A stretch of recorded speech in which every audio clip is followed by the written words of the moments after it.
Today's top stories and your weather forecast in the first 8 minutes. Now on 8 News at 11. We begin tonight with breaking news. A woman jogging in Shockoe Bottom stabbed. This happened around 8:15 p.m. according to authorities near the Main Street train station. A man ran up behind the jogger, told her not to scream, and when she did scream, we're told he cut her on the arm several times, then ran off. Nothing was taken from the woman. The suspect is still on the streets. We'll have more on this story on Good Morning Richmond. After a violent few days in Richmond, the police chief is sitting down with 8 News and talking about crime. It's a story you'll see only on 8. Our 8 News reporter Parker Slaybaugh spoke with him tonight. So Parker, the chief says he wants his department to be more visible.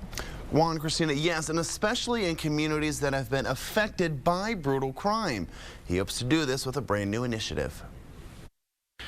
The city of Richmond has seen 5 homicides this year, most recently Sunday, where a 28-year-old man was shot multiple times on Bradford Road.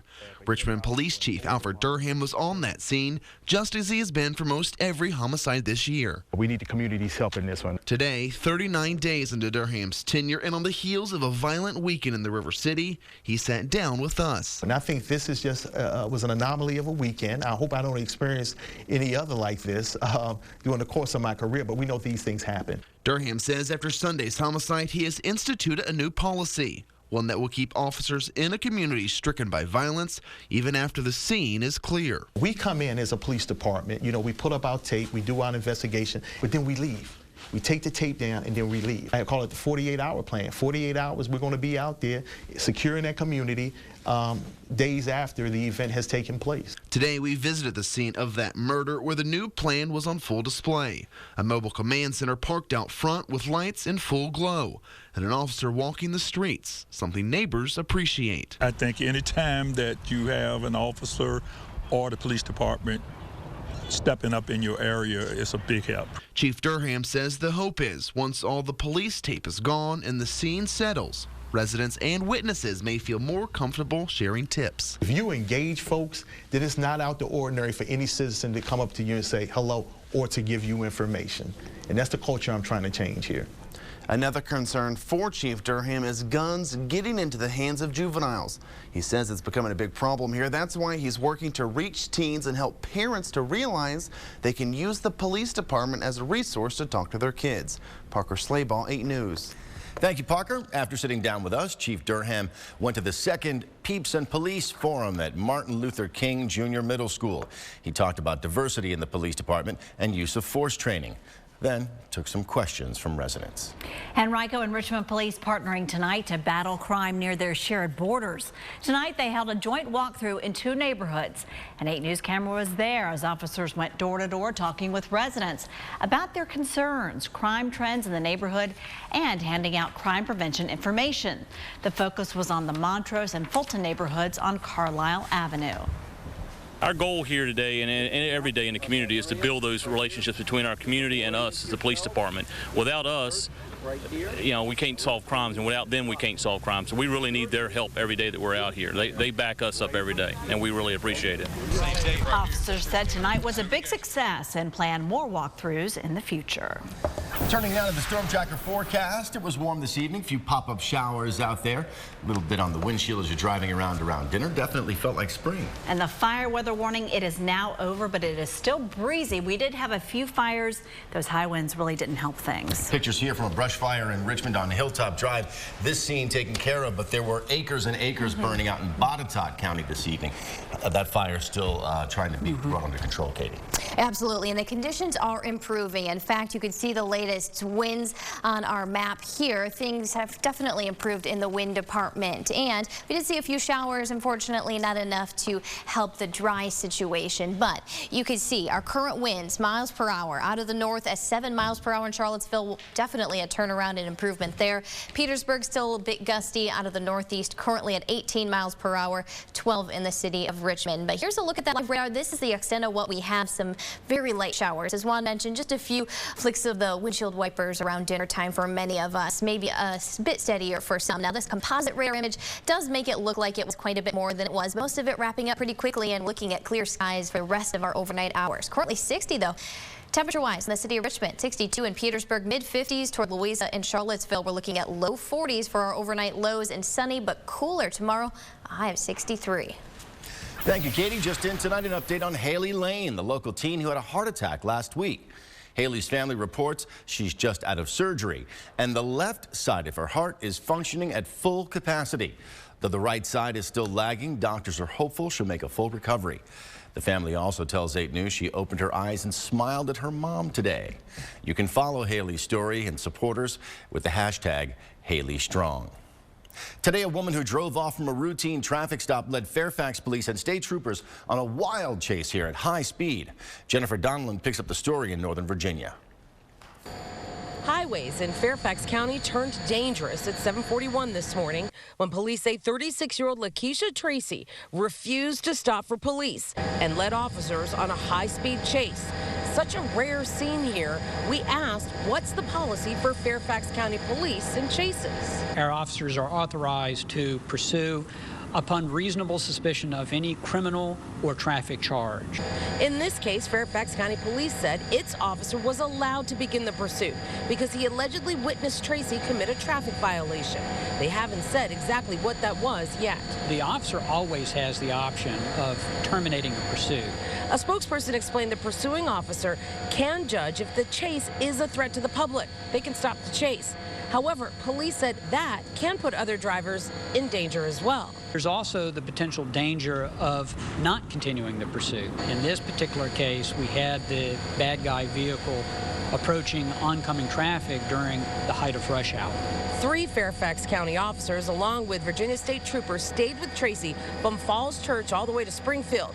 There were breathtaking near misses, but it ended with police stopping Tracy by hitting the back of her truck and pulling her out onto the ground. That was Jennifer Donlan reporting. While some initial reports suggested that chase may have been tied to the armed prisoner escape at a Fairfax hospital this morning, authorities later emphasized the 2 events were completely unrelated. The inmate who escaped this morning is also behind bars. Joe Morrissey reacting tonight after learning he is not certified to run as a Democrat for Virginia's 16th District Senate seat. A committee accepted a registrar's finding that only 222 of 900 signatures on Morrissey's petition were acceptable. Morrissey won re-election to his House seat after being convicted of contributing to the delinquency of a minor, but gave it up to run for Senate. Richmond School Board member Derek Jones also did not qualify. Morrissey responded tonight by saying in part, quote, "It's astounding that over 75% of these signatures were considered invalid. Once again, the DPVA has gone above and beyond to ensure that the voters have as few choices as possible. The process has been rigged against me since day one." The latest now on a brutal attack at a hotel in Henrico caught on camera. The man arrested for the violence, a local high school football coach. 8 News reporter Kristen Smith has this exclusive video. Investigators say this video from motel security cameras shows an unprovoked attack. 2 people headed down the stairwell, 1 person headed up. When they meet, there is a violent assault. Watch as one of the victims tries to pull the suspect off of her friend. The pair fall backwards on the steps. Then the suspect gets back up and starts kicking the other victim.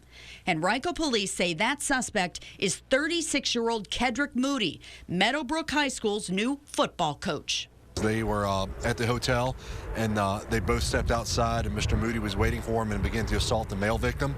And during the assault of the male victim, the female tried to intervene, and he assaulted her as well. Police arrested Moody early this morning. He's charged with causing malicious bodily injury as well as assault and battery.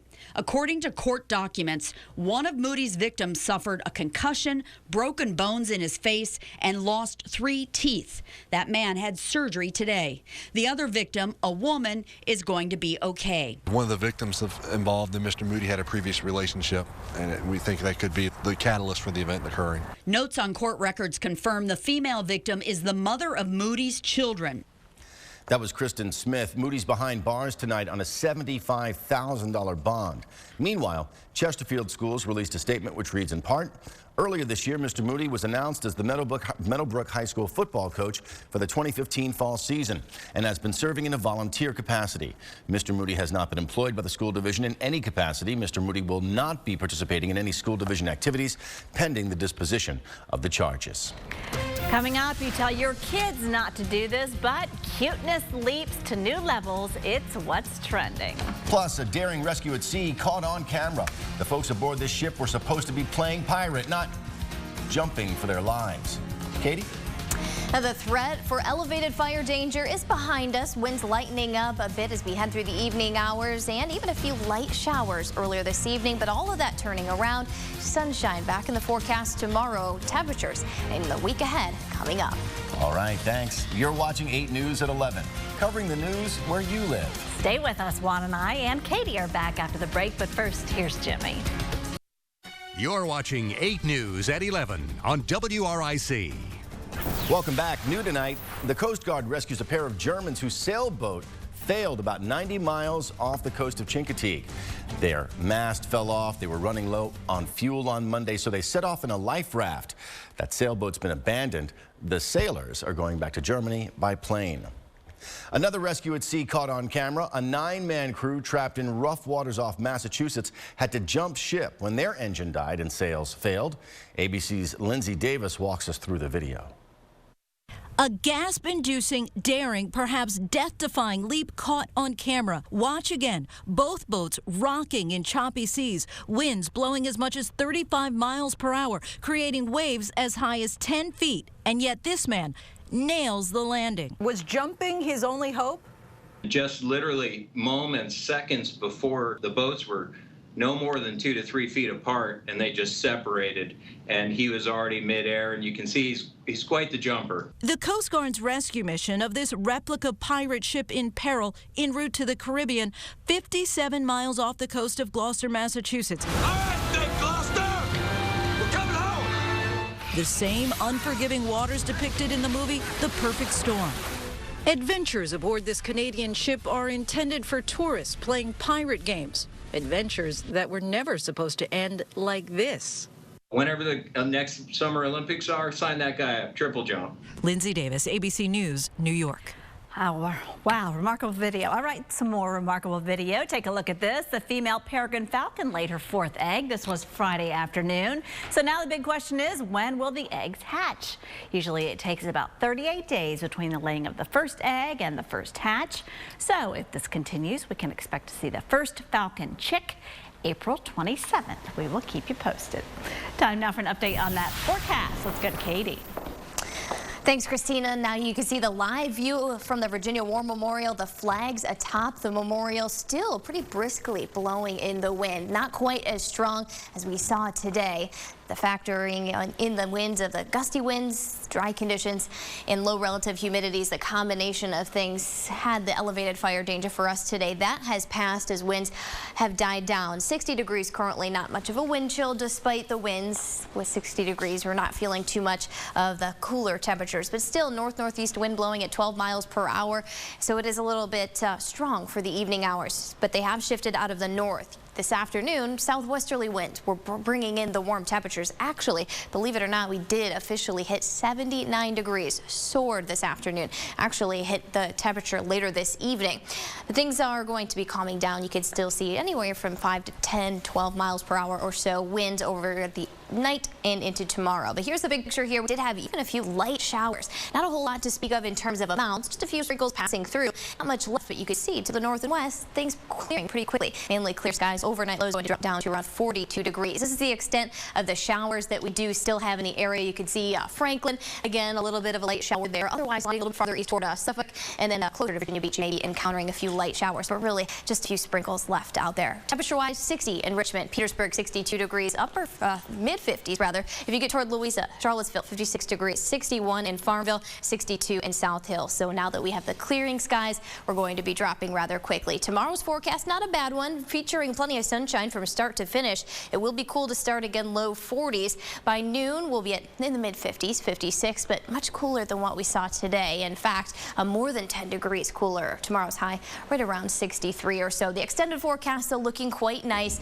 Tomorrow, just a brief setback. 63 is our high, mostly sunny on Thursday. We are looking at dry conditions to stick around then. 73 degrees. Look at these overnight lows as well. Really not all that bad. In fact, pretty comfortable both Thursday and Friday night. Friday, though, we will be mostly cloudy. 78 degrees, quite nice for us. That is quite a bit warmer than the average. Mid-60s for normal temperatures this time of the year. Now, Friday night into Saturday, we will see some showers developing and bringing cooler weather with it as well. 62 is our high on Saturday, but things looking quite a bit better as we get into Easter Sunday, turning it around 64 degrees and mostly sunny for Sunday.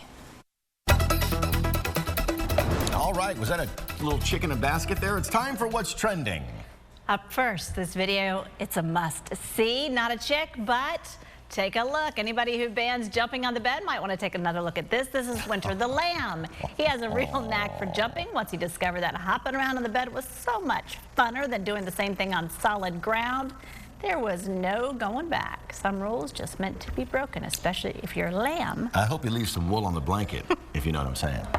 All right, here are the peeps. Ooh, Peeps facts tonight, people, because Easter's coming. Once Peeps were made by hand and took 30 hours to create. The marshmallow needed time to cool. Now it takes only 6 minutes. The company that makes Peeps, Just Born is its name, makes some 5.5 million Peeps a day in a variety of shapes and colors. Did you know the original Peeps had wings? They were dropped in 1955. No more. There are actually Peeps stores with nothing but Peeps and Peeps stuff. They're in Oxon Hill, Maryland, Bethlehem, Pennsylvania, and also at the Mall of America in Bloomington, Minnesota. And here's another factoid. An estimated 1/3 of Peeps aren't eaten, but used instead for decorations in craft projects like dioramas. Who knew? I did not know that, but you know they make Peeps really for every holiday now. And the big debate Halloween, is whether or not you Christmas. like to ingest them or not. You know what I like to do? What do you like to do, Christina? Is wait till they get a little bit crunchy on the outside. That's kind of gross, but I like that with candy canes too, and they get a little chewy, like stale. Strange, I know, but. And with that, we go to break. Stay with us. Sports is next. Crunchy Peeps. Yeah. Welcome back. It's time for the 8 Sports Report. Today was absolutely gorgeous. So, of course, it was perfect for baseball. We had a great in-state matchup at the Diamond tonight. UVA and VCU. Let's get it on. Where'd that nice weather go? It disappeared. The first pitch was delayed to 7:35 because of wind and rain, but the boys eventually took the field. In the top 3, 2 outs. Adam Hazley's grounder not met by Vimael Machine. It's a roller to the wall. He would get all the way to third eventually, and Daniel Pinero is going to bring him home with a single. Wahoo's on the board, 1-0 over the Rams. Enter Hanover standout Derek Casey for Virginia. Just a freshman, and he was lights out, just like he's striking out high school kids last year. There goes Dane Barrezo. There's Logan Farrar in the bottom half of the third. Then facing Brett Heilman, he helps out with this 1-6-4-3 double play to end the inning. In the top of the 5th, Daniel Pinero is up again. Pinero, how about a Linero or a liner right up the front down Broadway. Kevin Doherty scores. They'd had some insurance runs and they needed them as they topped VCU by the final of 5-3.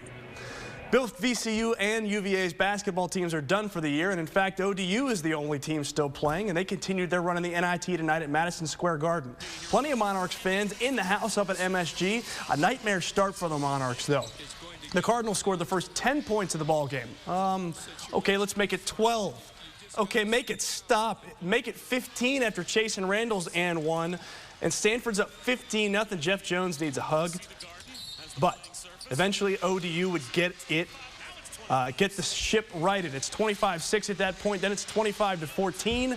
All right, how about a steal and then a layup? And they would cut the deficit to single digits by halftime. Then in the second half, they're down by 3. Not anymore. Ambrose Mosley ties it. So let's take a look at where we stand right now. Stanford has a 5-point lead as they are under 8 minutes to play. The winner plays Miami in the championship game. Now for something really cool. A few race fans got a big surprise today, courtesy of Chesterfield's own Denny Hamlin. Richmond Nation members who bought tickets to the spring and fall races were expecting their tickets to be delivered by RIR track president Dennis Bickmeyer. Instead, it was Denny in a FedEx truck doing the deliveries. He took selfies, he signed autographs. He made it one heck of a unique experience. And after that, he sat down with 8 News to talk about his life growing up in Chesterfield County. And we started by talking about his Sunday win at Martinsville. It's been a great racetrack for us, really, for the last, last forever, I guess. I have a technique there that I use, and it just seems to work really well. Obviously, this is great now that we have a no-pressure situation, really, all the way until the chase starts to go out there and race kind of easy now. I'm pretty optimistic after that Martinsville win that we've got stuff turned around. I'm looking forward to coming to especially this racetrack, and now I'm going to test here next week as well to kind of hone in on what we need to run well here. More on that ahead of the race in next month. That's it for sports. I'm Mitch Carr. Lottery's next. And the sunshine returns tomorrow, but much cooler temperatures. 63 is our high for your day on Wednesday. Mostly sunny, and 73 on Thursday. Mostly cloudy on Friday, but not bad when we're going to be seeing highs around 78 degrees. Rain chances on Saturday, but Easter Sunday looking good. All right. Thank you, Katie. Thanks for joining us tonight. I'm Christina Ferrick. I'm Juan Condi. We're back tomorrow. Don't forget Good Morning Richmond at 4:30 a.m. Good night.